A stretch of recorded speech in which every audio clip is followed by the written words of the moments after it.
महाराष्ट्र सरकारने खास शेतकऱ्यांसाठी शरद पवार ग्राम समृद्धी योजना ही सुरू केली असून या योजनेअंतर्गत शेतकऱ्यांना गाय व म्हशींसाठी गोठा बांधणे, शेळीपालनासाठी शेड बांधणे, कुक्कुटपालनासाठी शेड बांधणे व भूसंजीवनी नाडेप कंपोस्टिंग या 4 कामांसाठी सरकारकडून अनुदान मिळणार आहे। तरी शेतकरी मित्रांनो, आज आपण या व्हिडिओमध्ये शरद पवार ग्राम समृद्धी योजना या योजनेविषयीचीच सविस्तर माहिती पाहणार आहोत। त्यामुळे हा व्हिडिओ तुम्ही शेवटपर्यंत नक्की पहा।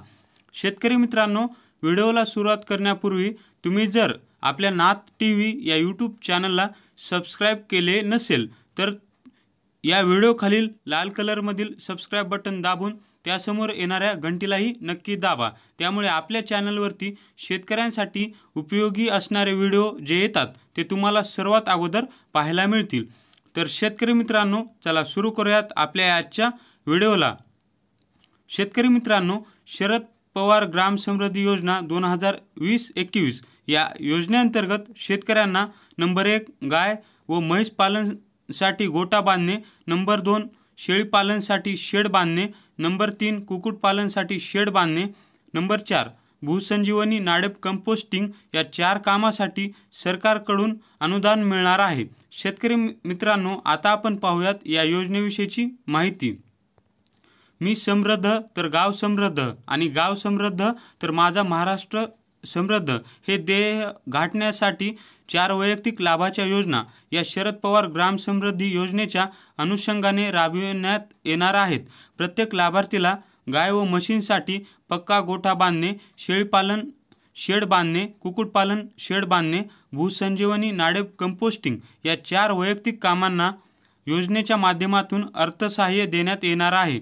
ग्रामीण भागातील पात्र लाभार्थ्याला वैयक्तिक व सार्वजनिक कामे हाती घेऊन त्याद्वारे रोजगाराच्या संधी उपलब्ध करून देण्यात येतील, जेणेकरून कामाअभावी होणारे स्थलांतर थांबविण्यास मदत होईल।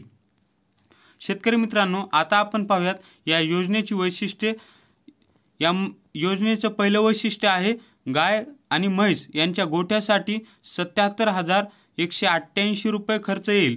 यासाठी 6 गुरांची पूर्वीची तरतूद रद्द करून 2 गुरे ते 6 गुरे याकरिता 1 गोठा व त्यानंतर अधिक गुरांसाठी 6च्या पटीत म्हणजे 12 गुरांसाठी दुप्पट तसेच 18 गुरांपेक्षा जास्त गुरांसाठी 3 पट अनुदान देय राहील। शेतकरी मित्रांनो, दुसरं वैशिष्ट्य असं आहे की शेळीपालन शेड बांधणे। किमान 2 शेळ्या असलेल्या भूमिहीन मजुरांना व शेतकऱ्यांना या योजनेला लाभ देता येऊ शकेल।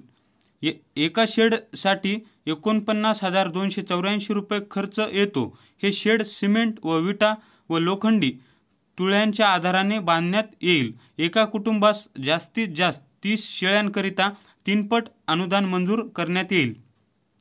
शेतकरी मित्रांनो, तिसरं वैशिष्ट्य असं आहे की कुक्कुटपालन शेड बांधणे। कुक्कुटपालन मध्ये प्रत्येक शेडला 49,760 रुपये खर्च अपेक्षित आहे। 100 पक्षी यशस्वीरित्या सांभाळणाऱ्या लाभार्थींना पक्ष्यांची संख्या 150च्या वर नेल्यास मोठ्या शेडसाठी दुप्पट निधी उपलब्ध करून देण्यात येईल। आणि शेतकरी मित्रांनो, चौथं वैशिष्ट्य असं आहे की भूसंजीवनी नाडेप कंपोस्टिंग। जमिनीचा कस सुधारण्यासाठी शेतात एक नाडे बांधण्यासाठी ही योजना आहे। या नाडेप मध्ये सेंद्रिय पदार्थ, कचरा, शेणमाती आणि मातीचे एकावर एक थर रचले जातात।